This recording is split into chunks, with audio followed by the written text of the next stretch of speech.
All right, ladies and gentlemen, boys and girls, children of all ages, it is time again for Still City Sports Talk with your man, Big Rich.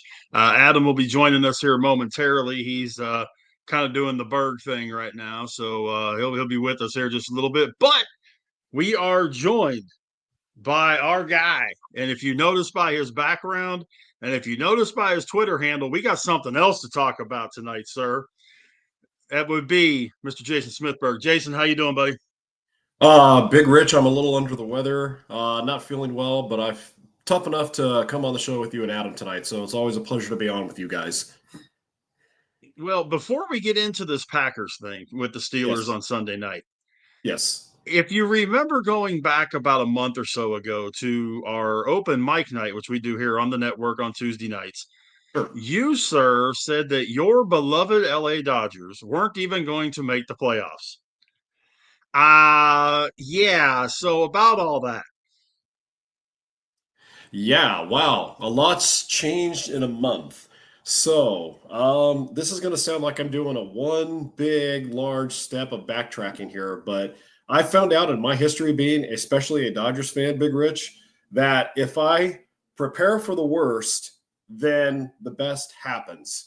So while it sounded like I was being a complete negative Nancy by saying, well, my team's not even going to make the playoffs. And at that time, they were mired in a losing streak that reached, I think, 12 games and 12 out of 14 games or whatever it was, 12 out of 16, something like that. But the point being is that I've always found if I prepare for the worst, then the worst doesn't happen. And sometimes I need to get on a little bit of a negative tirade. So does that make me any less of a fan? Absolutely not, because I know lots of Dodgers fans who are far worse than I am when it comes to losing and winning.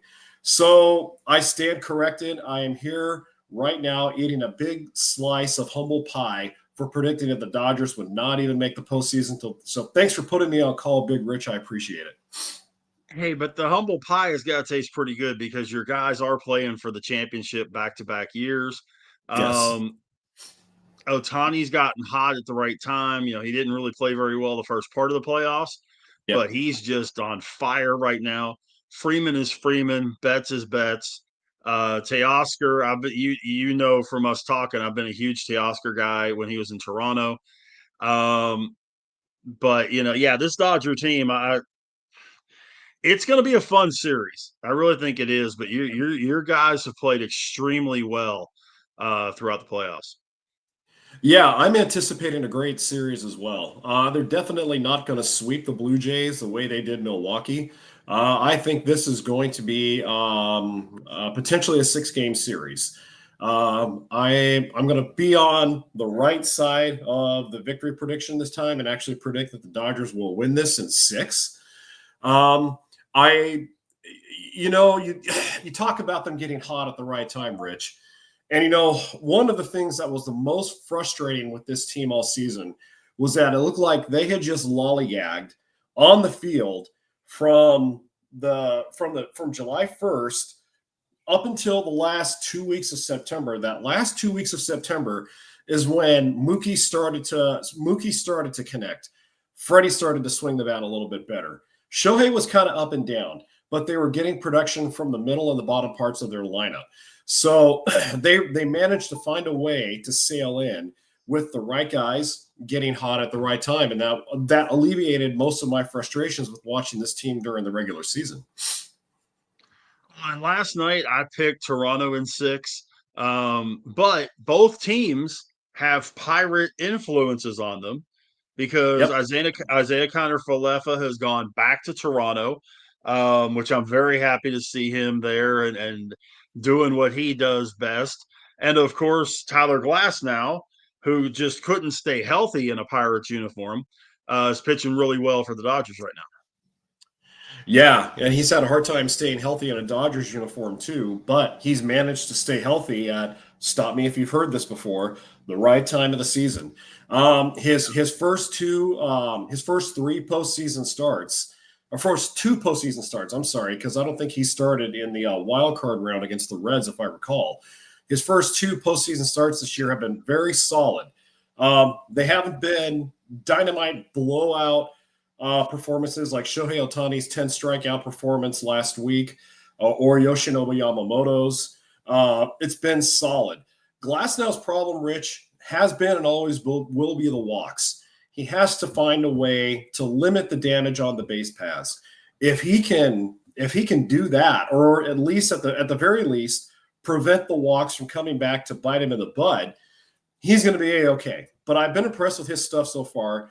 And so, yeah, big thanks to the Pirates organization for letting us have this guy. Yeah, I mean, super talented kid. The Pirates have had that happen several times where they've had a super talented pitcher that just couldn't stay healthy. Jamison Tyon was another one that was like that. And then they go and they leave the Pirates, they go someplace else, they get healthy and blow up. But our main reason for our discussion tonight is what's going to happen here in about 4 days. Sunday night football. I'm not calling it the Rogers Bowl. No. But the Pittsburgh Steelers will host the Green Bay Packers. 4-1-1 are the Green Bay Packers. 4-2 are the Steelers. And it seems to me that a certain guy that was a late addition to this team is finally starting to get his footing with the Packers, and that's Micah Parsons. But, talk to us about what this Green Bay Packers team is going to look like on Sunday and what you expect to see from them Sunday night.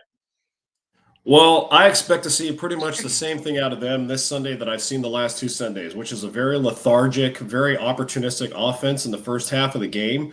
I have not been pleased at all with Matt LaFleur's game calling in the last 3 games, which Green Bay has barely pulled all 3 of those games out by 4 points or less, if I'm not too much mistaken. So not only that, Rich, but I'm also special teams is something I'm going to be keeping an eye on as well, because, and I apologize for my dog barking up a storm there. Special teams, the Packers are not very good at. They've given up a lot of kick returns, a lot of punt return yards, and they have to find a way to collapse the line on special teams and prevent a lot of those big chunks of yards coming back. Now, also defensively, the Packers have been good with Micah Parsons, and I wasn't predicting Parsons to come out with a 6 or an 8 sack season through the first 4 or 5 weeks. I'm being realistic with his expectations, but Green Bay hasn't been able to establish a solidified and consistent pass rush. And that's been a little bit problematic because that puts a lot more pressure on their linebackers and their DBs to play check down defense, and sometimes play more man-to-man that they might want to do. So I want to see, again, a more consistent offense in the first half. I want to see better special teams, and I want to see a defense that's going to wreak havoc on Aaron Rodgers. I want to see Aaron Rodgers run for daylight every single damn down of that game.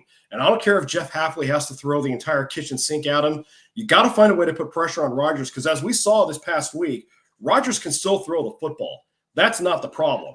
So they've got to find a way to limit his weapons and limit his opportunities to throw the ball.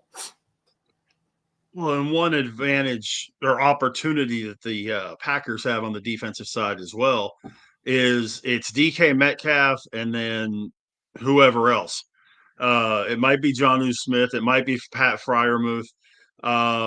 It might even be Jaylen Warren. But there really isn't that number 2 guy for the Steelers as a receiver. Now, Jonnu Smith, Pat Freiermuth, both tight ends, Jaylen Warren out of the backfield. But, that kind of helps your DBs a little bit when you really only have one that you have to be concerned about. The other ones are kind of like, well, if DK doesn't beat us, if one of those guys do, that's fine. We're not letting number 4 beat us. Yeah, exactly. And you know what? I'm expecting Jeff Hafley, the defensive coordinator of the Packers, to come out with some different packages, especially in their dime and their nickel situations. I was reading an interesting stat earlier this week, Rich, where Xavier McKinney of the Packers, I guess, has only had the ball thrown in his direction just 3 times this season. I don't think he has any interceptions, if I'm not too much mistaken. But, whoever reported that made it sound like it was a bad thing. I'm like, well, they're not throwing to Xavier McKinney because they know how good he is. I do think also that the Steelers, size-wise, will present a bit of a matchup issue with Green Bay, especially in the defensive backfield, because DK Metcalf is basically a 6'5" walking marble granite statue. Guy is chiseled. He's built. His size is going to cause some problems. So again, Hafley's going to have to get creative. He's going to have to mix it up both on the front four and in the defensive backfield. Again, got to get pressure on these guys. You got to find a way to get pressure, which Green Bay has done. But let's also the takeaways too. I forgot to mention that's the most important thing. Green Bay doesn't have a lot of takeaways this season. So that indicates to me that A, their defense isn't designed for takeaways, or B, they're just not being aggressive, or C, they're being overly aggressive. So eventually the scales are going to tip in their favor somehow. I just don't know if it's going to be this week. Well, and if we flip the field, the Steelers defense has got to get pressure on Jordan Love, but they've also got to be able to control number 8. Josh Jacobs, when he gets going, can just be a man possessed. He's a boulder going downhill. Yeah. And he could very easily roll up 170 yards in rushing. He's just like that. At the same time, he could have 17 if the Steelers really put that rush defense together. But I'm curious to see how the Steelers defense handles your receivers, because do you have a true number one? No, but you sure got a whole heck of a lot of number 2s and 3s between. And I'm a Matthew Golden guy. I liked him coming out of Texas. I loved it when Green Bay drafted him. Dobbs has started to do some really good things. You've got some good receivers on that team. You just don't have that big name. Right. But boy, I want to see. I'm concerned about what the Steelers DBs are going to do against those receivers. Yeah, and you know what? getting back to Josh Jacobs really quickly. I know that he's been listed on their injury report most of the week, so I don't know if he is even going to be starting in this game or if he's going to play at all. And if he doesn't, Rich, then that means that the bulk of the carries are probably going to go. I would say to Elijah, not Elijah Wilson. Hold on, I just typed it up here. My bad. Sorry. Yeah. Well, he did practice fully in practice today. Okay, good. Jacobs did. Okay, so yeah, he was a full participant in practice. Okay, good, because that means if he wasn't able to go, then Emmanuel Wilson was set to get the bulk of the carries this Sunday. So, and Josh Jacobs is. It's frustrating for me in a way, Rich, as a fan, because I feel like LaFleur hasn't done enough to get him more involved in the offense. Because let's remember, Jacobs is not only adept as a north-south runner and an east-west runner, he can also catch the ball out of the backfield. And I feel like LaFleur hasn't really utilized him in a lot of creative offensive packages this season. So we haven't even seen the best of Josh break out yet. And as far as Green Bay's receivers go, this will be a good litmus test for the Steelers secondary because, like you just mentioned, we don't have a clear-cut number one. Our clear-cut number one is Christian Watson, and he's still working his way back from an ACL injury.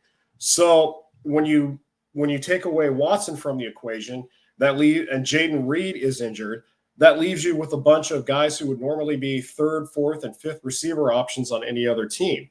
So that's going to put more pressure on Jordan Love to find that one dedicated guy to throw the ball to. And that's why I'm expecting a huge, heavy dose of Tucker Kraft in this game on Sunday. It may happen, it may not. But, Tucker Kraft is working his way up to being the best tight end in football. And I think Green Bay will find a way to utilize him more against the Steelers. Yeah, Kraft is definitely that X factor because he can get a ton of targets, and like you said, he's gotten himself, I firmly believe, top 5 tight end in the league right now. You got to mention him in the same breath with like a Jake Ferguson or George Kittle or somebody like that. You got to have him up there on that list, or Trey McBride in Arizona. Tucker Kraft is right there, and he's a very athletic tight end too. So you can't necessarily put just any linebacker on him. You might have to put a safety on him. Depending, I think Nate Herbig is probably going to see a whole lot of Tucker Kraft on Sunday night, which wouldn't be a bad thing, except for the fact that Nate Herbig's about 4 inches shorter than Tucker Kraft. So that could be an issue. That could cause an issue for the Steelers defense on Tucker Kraft. But exactly. the protection of Jordan Love is going to make a difference too, because the Steelers defense has been getting a lot of pressure on quarterbacks. It doesn't matter who it is. Highsmith, Watt, Hayward up the middle. They've been getting a lot of pressure on quarterbacks, and that could get Love a little bit of happy feet come this Sunday. Yeah, and it feels like Green Bay's offensive line is kind of in a state of flux right now because Zach Tom, I think, is still injured, if I'm not too much mistaken, and as a result, his injury has forced a lot of guys to move around to different positions on the line. For example, Elgton Jenkins has taken the bulk of snaps at center this season, whereas the last couple of years he either shifted over from right guard to right tackle or even right tackle to left tackle. You also have Aaron Banks and Rasheed Walker, left tackle and your left guard primarily, who have had to switch a little bit here and there as well. So that one injury to Zach Tom has kind of put their offensive line in flux. And yeah, Rich, you're right. They're going to be under a lot of pressure to keep that pocket stable for Jordan Love to give him enough time to find his open receivers. Well, Banks and Tom both participated in practice today. Okay, cool. I've been down. Hopefully that helps you out a little bit. It does. I've been down all week. I've been sick most of the week, so I haven't had a chance to check their injury report to see who's been active or inactive. So thanks for that. Well, I think this is a big game for both teams. Yeah. Because the Steelers are coming off of losing 2 in a row. Yep. The Packers are in a division where every team is at least 500. Yep. Could wind up having one of the best divisions in football, if not the best division in football. And that puts a lot of pressure. That tie that's in there against those guys that are a rating, not a logo. It's a that tie can definitely have a factor come playoff time when we get to week 17. And this is why I am so against the NFL playing games to ties. Herman Edwards once eloquently spoke, "You play to win the game." Okay? And that is so true. The NHL, I have no problem with teams in the National Hockey League playing to ties. But in the NFL, you're right, Rich, that one tie can make a difference between Green Bay getting a 1 seed or a 2 seed, or Green Bay winning the NFC North, or finishing second in the NFC North. So making the playoffs or not. You're right. And the thing that disappointed me the most about that Dallas game was it appeared to me that aside from being tired, Green Bay's defense just gave up. And again, I'm sure a lot of it had to do with them being tired, but they were on the field a lot. And give credit to Dallas's defense. They did what they had to do to, even though it was a high-scoring game and Jordan Love found his points in the end zone, still, neither team could get a stop on the other club. So, that Dallas game, we could very well be talking about that game again come mid-December, late December, when we start getting down to the final 4 or 5 games of the regular season. Adam finally decided to grace us with his presence this evening. So, no, I told everybody you were doing a bird thing. So, that got you. You were doing a bird thing. Rich, where's your camera at tonight, buddy? Are we doing radio or what are we doing? My camera's on. I don't see you. I don't see you either, Rich. I didn't say anything about it because I was on a roll with the Packers assessment. So I see it perfectly clear on my screen. You are on. You are. Here, let me take a picture and I'll send it to you. Anyway, I promise you, I'm seeing it full. I'm telling you, this is what we see. I see a long black rectangle. So Jay, how are you?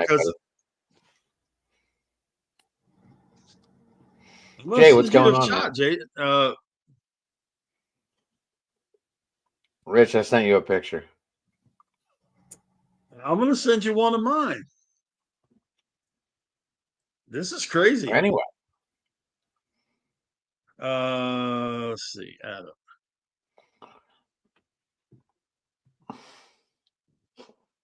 So, Jay, how are you tonight, buddy? Trying to get over a little bout of the not really the flu, but just a cold that I have right now. So yeah, stayed home sick from work today, and just did my best to drink a lot of tea and just rest. So yeah, stayed home sick. Rich, just to let you know, it is black on YouTube too. Yeah, but you see what I'm seeing. I see what I see that. Change it. Take the background off. Sorry, Jay. No, you're good. Take the background off and see if that helps. I just made it a blur. What's up, Josh? How you doing tonight, buddy? No background.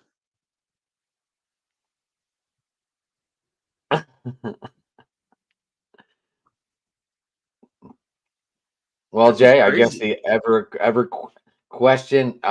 You had no faith in your boys over there in the boys of summer. I led with that. I had total faith in them, and I picked them to go to the World Series, and I stuck to it. And yeah, it didn't fail me. I completely not only contradicted myself, but I made an ass out of myself by backtracking and explaining to Rich that for me, being a Dodgers fan, if I prepare for the worst, i.e., say they're going to lose, then they're not going to lose. Because in the past, whenever I root for them to win, like, come on, guys, go, go, go, they end up losing. So either it's me or there's a great galactic karma in the cosmos that just doesn't want them to win when I root for them. So, but still, with that being said, also my confidence in them was at an all-time low because at that time, they were in the middle of that really bad losing streak that took place in. You mean all the pitchers were hurt? All the pitchers were hurt. The bullpen was literally a dumpster fire. They couldn't save a cat out of a tree. Yeah, it was bad at that time. Morale was really low. I was really down in the dumps. I was about getting ready to throw my Dodger blue bat against the wall and break it into 20 million splinters because that's how pissed off I was at them. And but, here's the rest of the world, Jay. We're like, the Dodgers got this, so chill the fuck out. And you know what? I really need to stop being so selfish because I realize that there are fans of so many teams who haven't been to the postseason in a very long time, who would love for nothing more than to freak out about their teams in October. So I need to quit being so selfish and just enjoy the ride. I need to enjoy the ride. Sit back in the car, sit in the car seat, put your seatbelt on.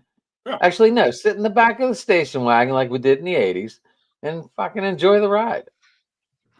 And you know what? That's what I'm going to do. So no more negative Nancy talk for me. No more, oh, we're going to lose this. We're going to lose that. Jay, I have been on your page here. Everyone's, oh, the Dodgers spent all this money. Oh, the Dodgers spent all this money on free agents. No, your team didn't want to spend the money on these free agents. Yep. But you know what? I've been reading a lot of interesting Twitter feeds over the last couple of weeks about how everyone is just looking into the crystal ball, saying that the Dodgers are going to be the reason why we have a work stoppage in 2027. It's very easy to point the finger at them and blame them for a work stoppage. But when I last looked, there were 30 teams in Major League Baseball, all owned by 30 owners. It's not just one team that would force a work stoppage. It is a multitude of things happening to a multitude of teams. The Dodgers are merely taking advantage of a system that was designed to do exactly what they're doing. Now, the caveat to that is I think a lot of owners and executives never expected the Dodgers to dish out all of these deferred contracts to so many guys like Shohei and Freddie Freeman and Mookie Betts and Teoscar Hernandez. But still, what they're doing is not Where illegal. Else would have they ended? I don't know. No one was going to dish out the money. No one wanted to win championships. No one cares. Yeah. So, I mean, to those who claim that the Dodgers have ruined baseball and they're the reason why there's going to be a work stoppage in 2027, that's fine. I respect your opinion. I may not agree with it, but you can have that opinion. And I'm being objective here. At least I think I am. okay? Because you guys know, aside from being a Dodgers fan, I'm just a huge baseball fan in general. And I would love for nothing more to watch a Pirates-Yankees World Series, a Pirates-Blue Jays World Series. I'd love to see the Minnesota Twins back in the World Series. They haven't been there since 1991 when Jack Morris pitched the best postseason game I ever saw in my life. That 1-0 victory. What was that, Rich? Game 5 or game 6? Game 7. That was game 7. 7. John Smoltz and That's Jack right. Morris. 0-0, Smoltz and Morris. Yeah. Yep. Smoltz and Morris. That I've only been All right, around. So yeah, Dan I Gladden want with to the most Dan Gladden with the most clutch catch in a World Series since Willie Mays. Oh, by the way, Dan Gladden went to Fresno State. Thank you very much. So yeah, I want to see more parity and more of these other teams getting to the World Series and playing for a championship. But also, I mean, look, Milwaukee I like hearing the Brewers. Dodgers. I like hearing the Dodgers enemies bitch. Well, you know what? I will sit back and just say we have cornered the market on the top players for the last 5 seasons, and we deserve it. Does that mean that I have to feel bad for being a fan of what they're doing? No, not at all. Because if the Giants were doing this, if the Mets have sort of done it, if the Orioles were doing this, if the Brewers were doing this, you know what? Nobody would care 2 cents about this. So, I'm just going to let people make up their own mind and decide for themselves whether or not we're going to be the reason why there's no baseball in 2027. I don't see. They do these long contracts so they can't get in there and destroy them. Well, the thing that I think the big issue is, and I agree with it 100%. The deferred dollars is where the problem comes in. Because since there's no cap, there's no need for deferred dollars. They're paying Shohei $2 million a year this year, next year, and I believe in 27. And they've got his $70 million a year backtracked all the way up to 2040 or whatever it is. Yeah. If a guy is getting paid $70 million a year, you pay him $70 million a year. The deferred contract and no salary cap is where the problem comes in. Yep. But you know what? Tony Clark, who's head of the Players Union, has stood pretty firm when he said it'll be a cold day in hell before we get a salary cap. So that doesn't bode well for negotiations at the end of next season. What do you think of Josh's Then you get suggestion? rid of the deferred contracts. You know what? I actually like Josh's suggestion: a $400 million cap for everybody, and then what was the other one? $90 million for was the floor. The $400 million is too low. I'm in favor of that. I mean, too high. $400 million is too high. I've also Why? been in It's where it's favor at now, ain't it?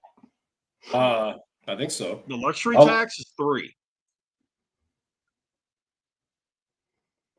I mean, these other teams are still banking. These other teams are still banking off of these teams that are winning with the luxury tax. But there's only 2 teams that are over that are over the luxury tax this year. Oh, really? Dodgers. Probably Dodgers and Yankees. And I would say the Mets. Dodgers. Yeah, Dodgers and the Mets. Oh, one of the New York Dodgers teams. and the Mets. So one made playoffs and one didn't. Yep. So just everyone what saying the money deal can is buy with Miami championships, right that goes to prove you right there. Money doesn't always win.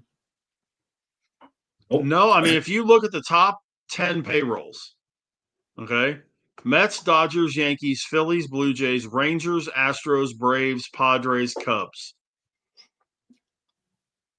This is where we're getting into that 13-year Bryce Harper signing, where it gets a little steeper, and all of a sudden, he's getting older, and how, I'm not saying Bryce Harper's declining, but he is just a DH. He's No. He's a first baseman. Right, but like he's getting towards, he's what, 36? No. 34. Bryce Harper's not that old yet. 33, 34? Something in that range. He is. Jay, I like how you became the host up there in the corner now. He's 33. He's 33. He just turned 33. He just had a birthday last week. Yeah. The only counter argument I would say towards Josh's suggestion, which I like, by the way, is if you have a $400 million cap and you have a $90 million floor for every team, what's the guarantee that every team is going to spend a good majority of or the bulk of that $90 million floor? Who's to say that even with all that extra money, the Colorado Rockies aren't going to be as aggressive as the Dodgers in the offseason, or the Kansas City Royals aren't going to be as aggressive as the Yankees in the offseason? Now, yes, I know that's an apples and oranges comparison. We're talking about two different markets, two different teams. But this is where owners and executives have to get creative. They have to think outside the box. So, and again, Josh, I love your suggestion, but with that $90 million floor, still no guarantees that you would get every owner taking advantage of that across the board. I'm okay with the idea, but I would need to condense it a little bit. 300 million on the high end, 100 million on the low end. You have 5 teams in Major League Baseball this year that spent less than 100 million. Pittsburgh, Chicago, White Sox, Tampa Bay, the A's, and the Marlins. You have one that spent over, or two, I'm sorry, that spent over 300. So, but if the Pirates spent 100 million, that's another 13 million than what they had. They had 87 million on their payroll this year. What would they have done with that 13 million? I don't know. I don't know who they would have brought in or whatever, but would it have made a difference? Very possibly. The A's, who were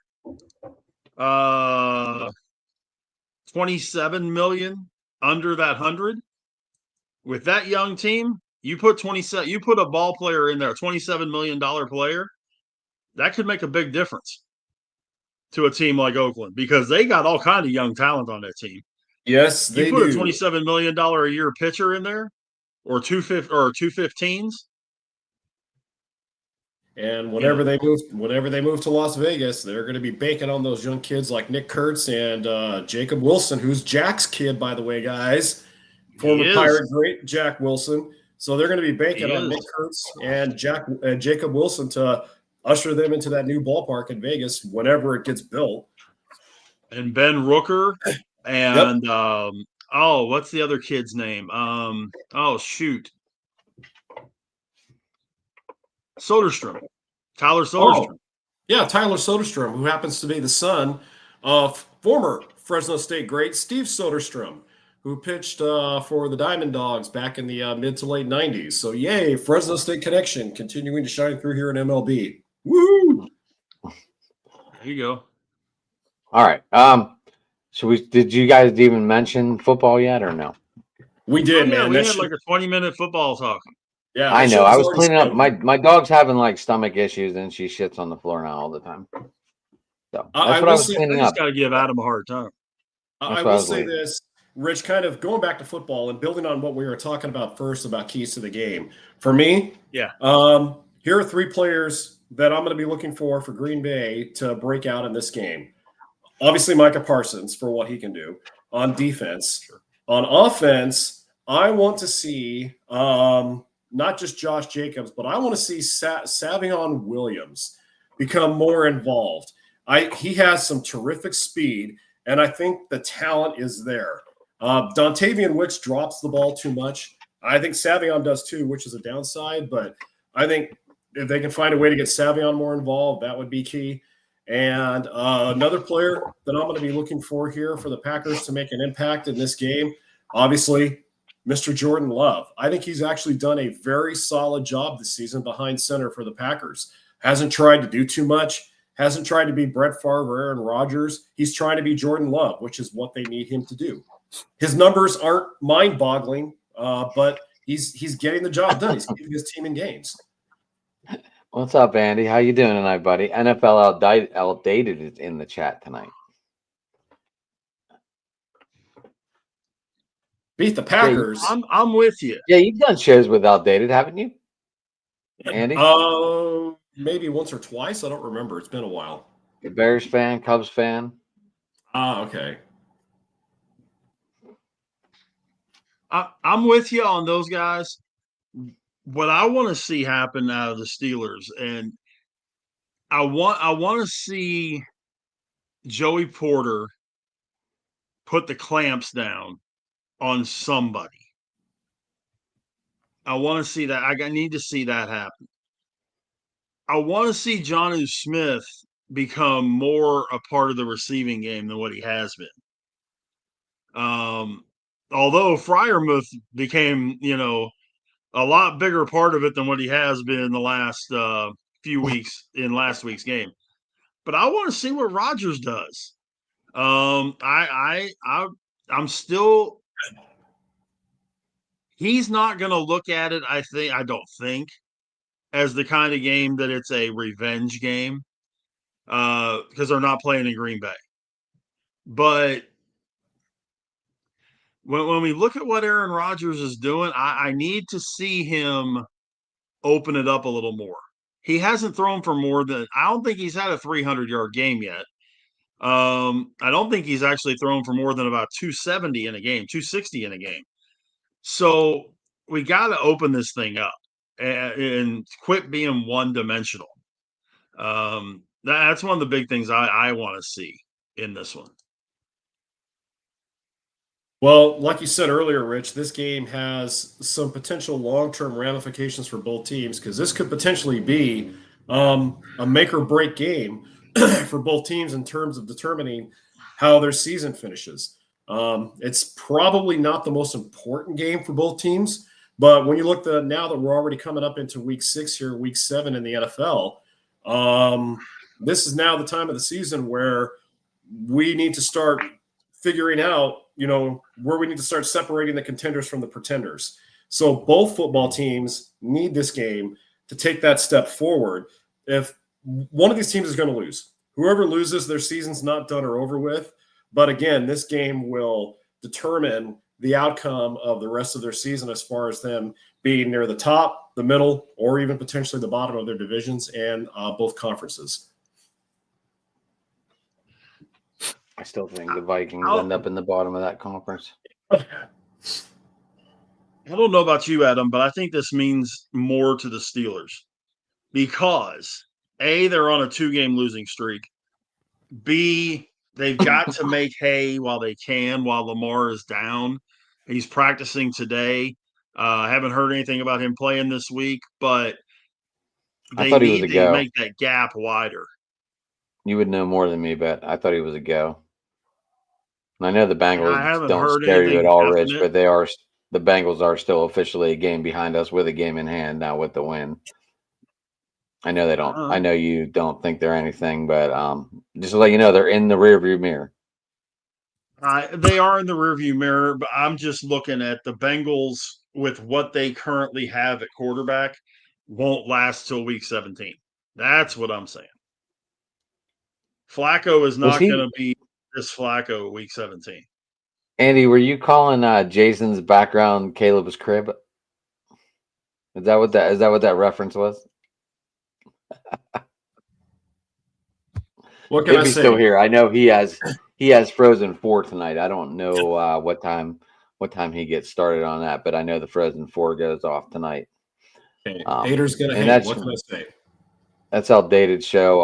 That is the NFC North round table up there. Anyway, I know more about other people's shows, but that's bad.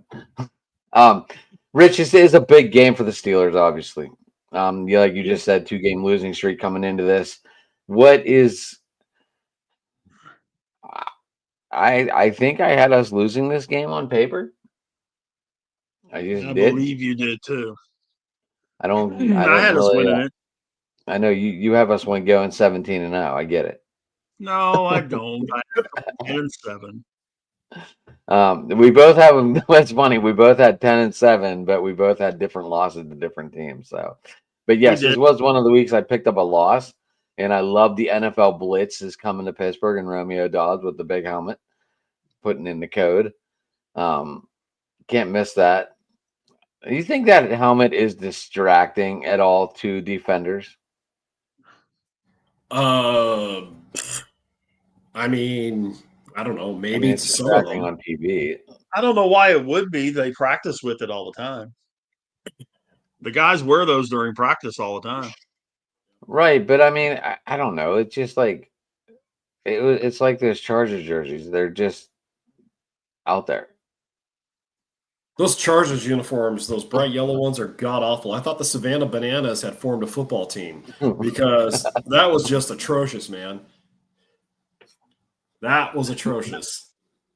I said last night the announcers on Westward One were having trouble making out the numbers and who the guys were because the numbers just blended right in with the uniforms, and they were so far up in SoFi Stadium, so they were just so they were like, "Excuse our, but we really can't make out the numbers from here, so bear with us, folks." As someone that's done that, I feel the pain.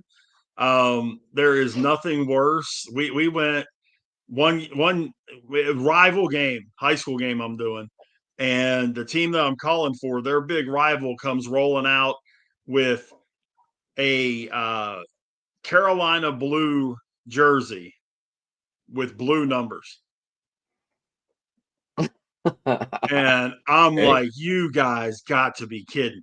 And I've known their head coach and their AD forever. I saw that. I saw him after the game. I said, "Are you freaking kidding me?" He said, "What?" I said, "What the heck is this thing with the jerseys you got going on out here?" And he just started laughing. He said, "Made it a little rough on you, did it?" I said, "You think?" Because it just blends the worst ones. And I'm sure you guys have seen these on some college uniforms where it's like the all one color and then they have the outline in white. Yep. Good luck. Good luck and God bless you on that one because you're completely guessing on a lot of the 8s and 6s and 9s all look the same. It's horrible. Is Absolutely merchandise horrible. really that important? Come on, people. I can guarantee you they ain't selling one of these alternative Steeler jerseys. Well, they'll sell one because Adam will buy one. But I want one. I think if they had black pants, we talked about this last night. I think if black pants went with these jerseys a lot better than them snake color things they have. But I think I do you still have the picture on there, Rich? yeah, let me pull it up. That's what I was doing whenever I Now, Jay, it would have been uh cool if the Packers wore their original jerseys this weekend too, and it was a full throwback. That would have That been awesome. Yep, that you would have mean been the one with cool. the round number in the middle? That's the one you're Um, talking about? no, the one that they wear is kind of like a navy blue with a I think like a green line going down both sides of the helmet or something, if I remember right. But um, yeah, that and then you have the logo of the football player kind of doing the Heisman Trophy-esque pose. So on the front of the jersey. So I think that's the one he's talking about. Wow, look at that. This That right heart. here intimidates nobody. When are we going to dinner at Medieval Times, guys? I know who we're rooting for, the yellow and the black knight. If they I'm had telling black you. pants, this uniform would be so much better. It wouldn't. The pants, We're working from zero. It don't take much to make anything better. dude. The pants just kill this whole jersey. The jersey kills the jersey, man. I'm not a fan No, of this one. I'm not a fan of the jailbreak. Um, they're horrible. I The like this only jersey. the only redeeming qualities of these jerseys, going back to what we talked about a little bit ago, is that those numbers pop off that jersey. That's about the only redeeming quality to those jerseys. Dude, I'm telling you, if they're different pants, it would be so much better. What did you Oh guys think? man. What did you guys think of Russell Wilson tossing some shade to Sean Payton earlier this week, throwing his old head coach under the bus, calling him classless? What did you know? Peyton had made some comments about Wilson and the Giants, and I guess Russell didn't like or he made some comments about Russell when he played in Denver, if I remember right. And Yeah. well, safe to say Russ didn't take to it too kindly, and so he teed off on Peyton and basically called him classless in a nice little diatribe there. My feeling is this. Get over it, Right. guys. Yeesh. Right. Yeah, I mean, Sean Payton is claiming that the comments were not directed at Russ. Sure. And piss but- runs uphill, Rich. I'm just telling you what the man said. You know, Yeah. I'm just the reporter. Don't shoot the messenger. You're right. But Sorry. you know, and then Russ says, classless but not surprised. Didn't realize you're still bounty hunting 15 years later through the media. These are the So- moments that do try us. But can I throw a little love to my guy wearing 6? How about that Jackson Dart fella? Oh boy. Yeah, things are getting Boo and really scat. interesting. Scat and boo. Scataboo? Scat and boo. I'll Well, tell you what, it's man. It's Now you definitely- guys understand why I wanted him in a Steelers jersey. His play so far has definitely ramped up the Russell Wilson trade talk, that's for sure. I think Russell might be one of the first dominoes to fall at the trade deadline, assuming that the Raiders don't deal Max Crosby first. But yeah, I mean, with Jackson, you can see it there. Obviously, he's just a rookie, but still, I mean, Rich, I kind of feel like we go through this with the New York, New Jersey Giants every 10 to 15 years, where they're irrelevant for a decade or so. And then all of a sudden, boom, everything collides. They become great for a 2 or 3 year span. They go to the Super Bowl and they beat Tom Brady, the Patriots, or somebody else in the Super Bowl. Then they break it down, build it back up for another 10 or 15 years. And it feels like the Giants are kind of on that same trajectory there this season. Yeah, I mean, hopefully Dart will have some good coaching because he's actually got some talent around him and that they're going to hopefully build on. They've got a good left tackle, really, I think a really good left tackle in Andrew Thomas. Yeah. I think Scatabo could be a really good back in the league. I'm not saying he's going to be Hall of Fame caliber, but he could be a 1,000-yard guy. But Malik Neighbors is a stud. I was just going to say, the this is where you the fact that he's Malik hurt. Neighbors. Yep. Yeah. Yep. Yeah, Malik Neighbors is a stud. And, you know, him hurt does hurt the Giants dramatically because going from him to Wan'Dale Robinson or Darius Slayton is a big drop. Yep. But man, that they're putting some decent things together in New York. And they're saving Brian Dable's job in the purpose. So, yay, Brian Dable. Your job is safe for another week or so. Is Lane Kiffins going to be the head coach of the Giants? No. I think Lane Kiffin has too much of a Rick. Lane Kiffin has too much of a good thing at the University of Mississippi. There is no way he should leave Oxford to go back and coach in the NFL. Excuse me. The only reason he would take that Giants job is because of Dart. Right. But Dayball's not going anywhere unless they just absolutely, crap themselves for the rest of the season. Dayball's not going anywhere. I agree with what Jason said. Scattaboo and Dart have saved his job for at least another season. So it's going to be fun to see what the Giants do. I don't think they contend for a playoff spot, but could they contend for being 500? Most definitely, yeah. Oh, that'd be great in Pittsburgh. At 500, that'd be great in Pittsburgh. Oh, jeez. They could go 17-0, and he'd want to fire Tomlin. Listen. There's a lot of people that want Tomlin fired. There are some of us Packer fans who want. And if they won the Super Bowl, yeah. But Jason, here's the thing: if they would win the Super Bowl this year, all these Tomlin haters would now think that he's the greatest thing since Chuck Noll. Yep. It's funny how fandom works in that way, doesn't it? I wouldn't, but I wouldn't. I'd give him props for winning, but you'd still fire him. I still wouldn't think he's the greatest coach in the world. I've never said he was the greatest coach in the world. All I have said is that his personal record looks great for Canton, but as a team record, it looks awful.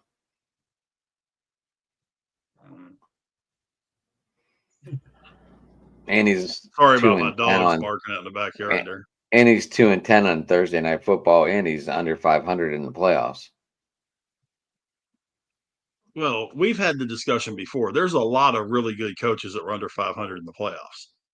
So, he's not in a line of one. I'm just saying. But yeah, the one that, and we were talking about this last night, Jason. I want to get your thoughts on this.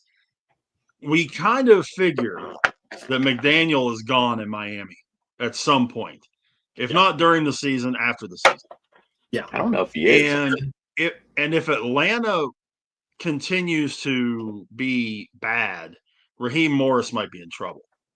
Is there anybody else that you could see legitimately being in trouble? Could LaFleur be in trouble if the Packers don't perform? Yep, most definitely. 12 years, is not, right? Yeah, I mean LaFleur's been there for a long time. He took over when Mike McCarthy left, so he's been there for over a decade. But you're right, Rich. For a guy who is a so-called offensive genius, I think as a coach, he's made out less with more than any other coach in the NFL, aside from a couple of guys, of course. But it does feel like that window of opportunity is closing for Matt, and he needs to start figuring out a way to get a little bit more creative with his game calling there. Going back to your initial question of coaches that could be gone, Raheem Morris in Atlanta, Mike McDaniel in Miami. I've heard a lot of, in the last couple of weeks, Bill Belichick to Miami rumors. If Belichick loses his job in North Carolina, this is why I don't think that's going to happen. Number one, if the Tar Heels let him out of his contract this year, they owe him like a $55 or a $60 million payout, something like that. Big bucks. Yeah, I gotta double check it, but yeah. Now, does that mean they won't fire him? No, absolutely not. But I really don't think that Belichick wants to go back to the NFL. That's my belief, and I think one of the reasons why he took the North Carolina job is because he wanted his girlfriend. Keep an eye on his hot girlfriend, but also call all the shots. He doesn't want to have to deal with a general manager anymore, doesn't want to have to deal with an owner anymore. And North Carolina, they gave him the job just based on credibility and based on Hall of Fame credentials, because he will be in Canton one of these days. So, I mean, the Belichick to Miami rumors will be interesting to keep an eye on there. I don't know of anybody who would want that Dolphins job to begin with, because when you go in there and you take it, when McDaniel loses his job, you're going to have to worry about Tua's contract. You're going to have to worry about Jalen Waddle. You're going to have to worry about Tyreek Hill. You're going to have to worry about 6 or 7 other high-priced players on that team that are eating up a lot of luxury tax and a lot of salary. And that, to me, if I'm a guy looking for a head coaching job, I don't want to coach in South Beach. And plus, Stephen Ross, he's looking at possibly breaking it down and building it back up yet again for the 51st time. So, yeah, wouldn't want that job. As far as Atlanta's concerned, Raheem Morris, I love the guy's enthusiasm. I just don't know if he'll ever be a solid head coach. If he loses his job in Atlanta, I've heard all the typical names tossed around. Josh McDaniels. I've heard, who else? I've heard Brian Flores would be a great fit. Yeah, exactly. I've heard Brian Flores' name pop up. Back to Miami? No, to Atlanta. Oh. I've also heard. I've even heard Robert Saleh in San Francisco, their defensive coordinator's name, pop back up. So, look at it this way, guys. You've got a high quality young quarterback. You've got a top 5 running back in football in Bijan. You've got a top 15 receiver in Drake London as your number 1, maybe a top 10, depending on his health, to build around on your offense. Your defense, you've got Terrell in the defensive backfield. You've added all these pass rushers and everything. The defense is relatively solid. That's not a bad place for a guy to go. It's not like Miami, like you were saying, Jason, that's a complete dumpster fire. Atlanta's got some pieces that, with fine-tuning, could become a decent team. Yeah, it's a more desirable job than Miami. So, it'll be interesting to keep an eye on that job, too, to see whose names surfaced as potential replacements if Raheem Morris does get the boot, which, I don't know what his relationship is like with Arthur Blank, but, Arthur Blank doesn't keep head coaches around for too long looking at his track record. So watch out. Yeah, Arthur Blank wants to win. He wants to get into the playoffs. Yep. And, the Falcons have a chance, but they don't.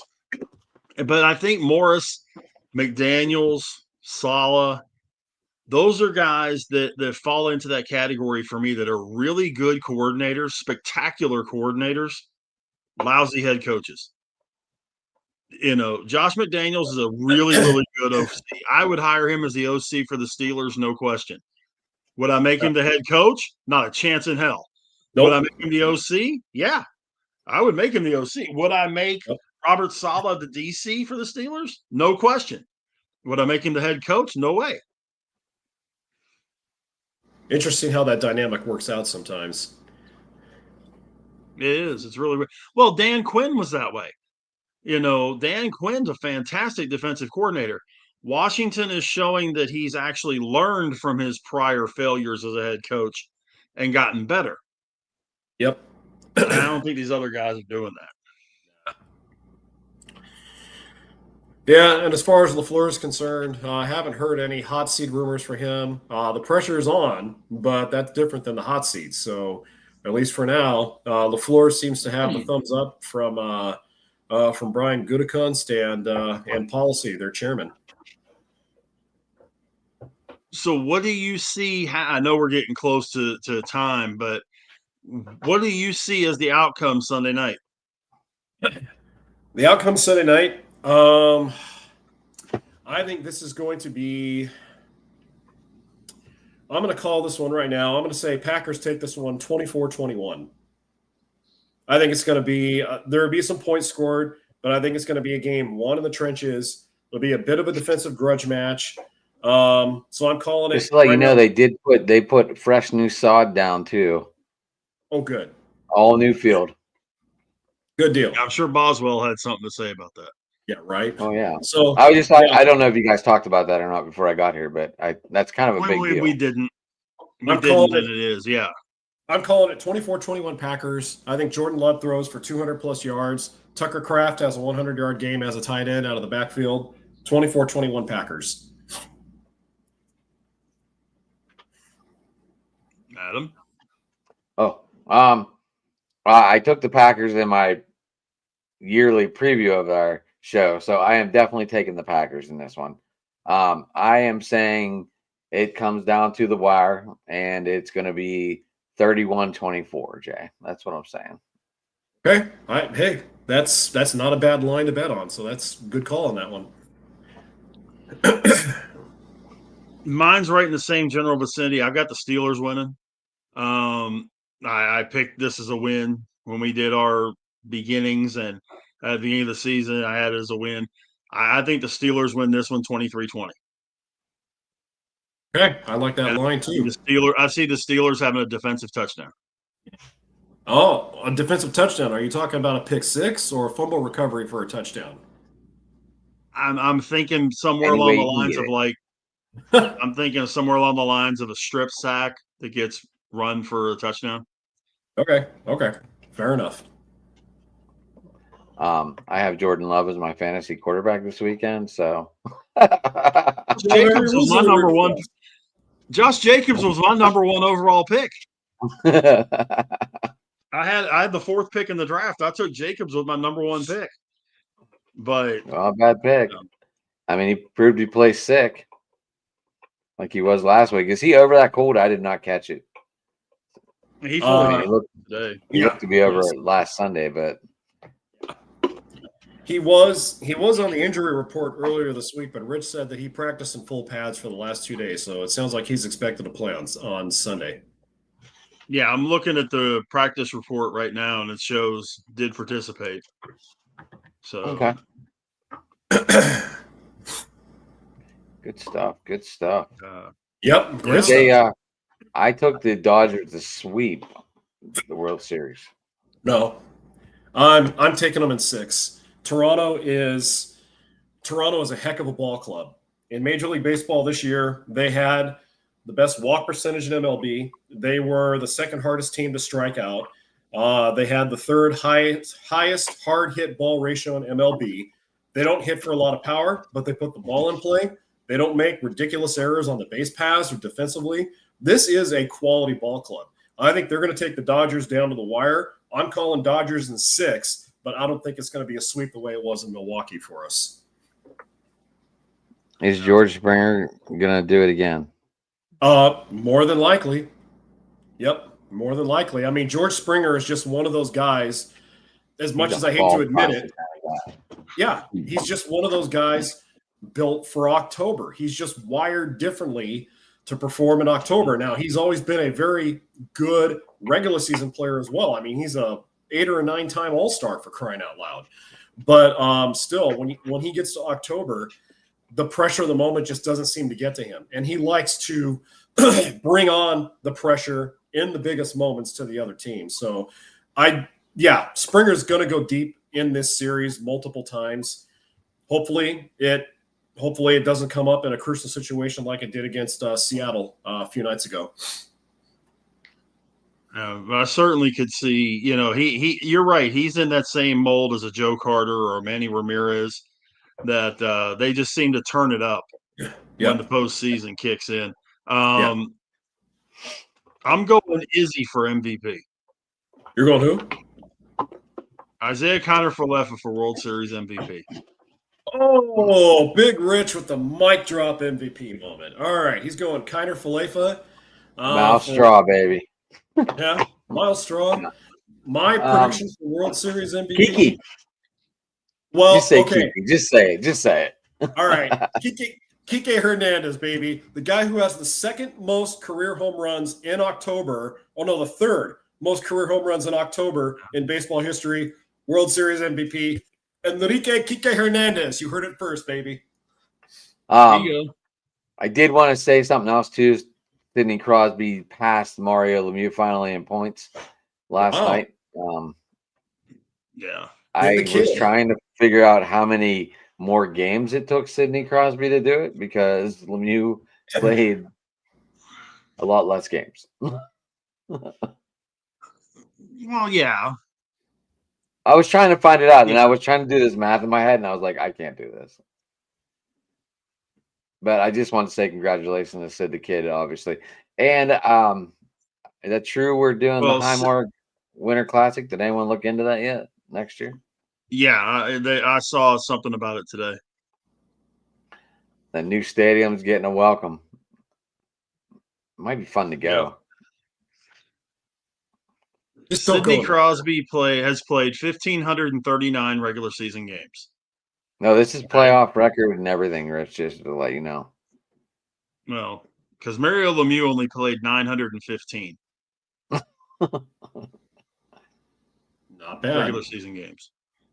They've probably played about the same number of playoff games, but about 600 game difference. Guys, I have to leave to go pick up my daughter from volleyball practice, so unfortunately, I have to jet on out of here. Yeah, we're going to wrap up right now, Jay. So, hey, you got to renew your Facebook too, just to let you know. Yeah, I temporarily disabled it because it got hacked. So, once I'm sure that nothing dirty has been done with it, I'll get it back up as soon as I can. Okay, cool. Okay, so it's always a pleasure, man. Hey, I appreciate you guys. It's always fun and an honor to talk sports with you guys, whatever it is. If anyone out there wants to follow me in the social media mondosphere that is X/Twitter, there's my handle right there at Dodger Jason. Other side, Jay. Other side. Other side. Right side. Yeah, right your other right. All the way across. All the way across. All the way across, Jay. Whatever. No. It's right there on the screen. You can see it. Fuck it. You can follow me at Dodger Jason. Always delighted to interact with everybody. Again, thanks to you guys. Always a pleasure. Peace out and God bless. Looking forward to joining you on open mic as soon as I can. Always good to see you, man. Yep. Yes, all right. Sir. Take care, guys. Have a good one. All right, Jay. Have a good one. Okay. Well, Rich, that was a good little show we had. Jay's always a great guest. Part of the team here. Very yeah. knowledgeable, very Doing business knowledgeable young about man. your stuff right out. My food is sitting out on the porch apparently. Can I go grab it real Oh, quick dude, before go it eat. becomes freezing? But No, let's shut it down and go eat. all right, cool. So you can get me at Sports Talk and get on Twitter, guys. Driving to the Top Productions on YouTube. I must thank everyone. Looks like a decent number at least viewed it out there in the Twitter world. I know it doesn't show up here on StreamYard for some reason, but I must thank everyone. Last I looked, it was over 400. So thank you everyone that tuned Nice. in. Yeah. So yeah, you can get me there, reach out, like, subscribe, hit the notification buttons. Join us. As you see, Josh is in there. Andy was over here tonight. Always good to hear from Andy. And Yeah. So that was a good little show. I'm sorry I was late, but sometimes work and then you get home and you find dog shit on the floor and you got to clean it up. Well, it happens. But no, man, you can get me on Twitter, Big Rich 8371. Facebook's just my name, Rich Richardson. And again, man, many thanks to Jason for popping in tonight, and to everybody that's been watching and commenting and things like that. We appreciate all of y'all, and look forward to a really good week of NFL. Absolutely. All right. Thanks, guys. We'll see you next Wednesday. We'll be back probably at a normal time unless we have a guest that needs to go earlier. We've been accommodating. Yeah.